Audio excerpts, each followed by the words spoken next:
Hi friend, welcome to Alankar fashion. ಹಿಂದೆ video ಒಳಗೆ ಈ ರಾಲ್ಸನ್ ಮಷನ್ ಎಂಬ್ರಾಯ್ಡ್ರಿ ಮಷನ್ ಬಗ್ಗೆ ತಿಳ್ಕೊಂಡಿವಿ. ಅದ್ರೊಳಗೆ ದಾರ ಹೆಂಗೆ ಹಾಕೋದು, ಪೆಡಲ್ ಹೆಂಗೆ ತುಳಿಯೋದು, ನಂಬರ್ಸ್ ಹೆಂಗೆ ಸೆಟ್ ಮಾಡೋದು, ಬ್ರೇಕ್ ಹೆಂಗೆ ಸೆಟ್ ಮಾಡೋದು, ಇದ್ರ ಬಗ್ಗೆ ನಾವು ತಿಳ್ಕೊಂಡ್ವಿ. ಇವತ್ತಿನ ವಿಡಿಯೋ ಒಳಗೆ ಯಾವ್ಯಾವ ಥರದ್ದು ಫ್ರೇಮ್ ಯೂಸ್ ಮಾಡೋದು ಮತ್ತು ಹೊಳ್ಳಿ ಯಾವ ಥ್ರೆಡ್ ಇದ್ರ ಬಗ್ಗೆ ತಿಳ್ಕೊಳೋಣಂತ ಬರ್ರಿ. ಮೊದಲೇದಾಗಿ ನಮಗೆ ಬೇಕು ಫ್ರೇಮ್ ಒಳಗೆ ನಾವು 3 ಥರದ ಫ್ರೇಮ್ ತೊಗೊಂಡೀನಿ.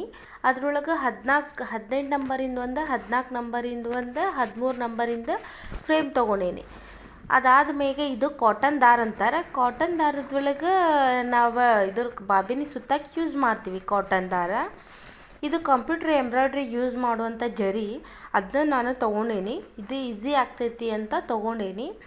ಇವು ನಾರ್ಮಲ್ ಈಗ ನಾವು ಸಾರಿ ಕುಚ್ಚ ಕಟ್ತೇವಲ್ಲ ಆ ರೇಷ್ಮೆ ದಾರಗಳು.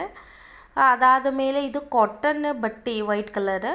ಇದು ಕ್ಯಾನ್ವಾಸ್, ಪೇಪರ್ ಕ್ಯಾನ್ವಾಸ್ ಅಂತಾರೆ. ಹಿಂಗೆ ಹರಿದ್ರೆ ಹರಿಯುವಂಥ ತೊಗೋಬೇಕು. ಅತಿ ದಪ್ಪಂದ ತೊಗೋಬೇಡ್ರಿ, ತಿಳಿವಂದ ತೊಗೋರಿ. ಇದಾದಮೇಲೆ ಇದು ಕಟ್ ಮಾಡ್ಲಿಕ್ಕೆ ಅಂತೂ ಬೇಕು. ಇಷ್ಟು ಮಟೀರಿಯಲ್ಸ್ ಇದ್ರೆ ನಾವು ವರ್ಕ್ ಮಾಡೋಕೆ ಸ್ಟಾರ್ಟ್ ಮಾಡ್ಬೋದು. ಇಷ್ಟು ಮಟೀರಿಯಲ್ಸ್ ಅಂತೂ ನಮಗೆ ಬೇಕು ವರ್ಕ್ ಮಾಡೋಕ್ಕೆ ಸ್ಟಾರ್ಟ್ ಮಾಡೋಕ್ಕೆ.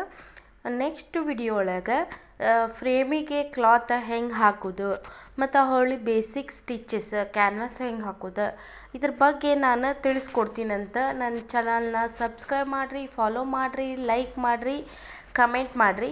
ಕಮೆಂಟ್ ಮಾಡೋದ್ರಿಂದ ನನಗೆ ಇನ್ನೂ ಹೊಸ ವಿಡಿಯೋ ಹಾಕೋಕ್ಕೆ ಎನ್ಕರೇಜ್ ಮಾಡ್ದಂಗೆ ಆಗ್ತದೆ.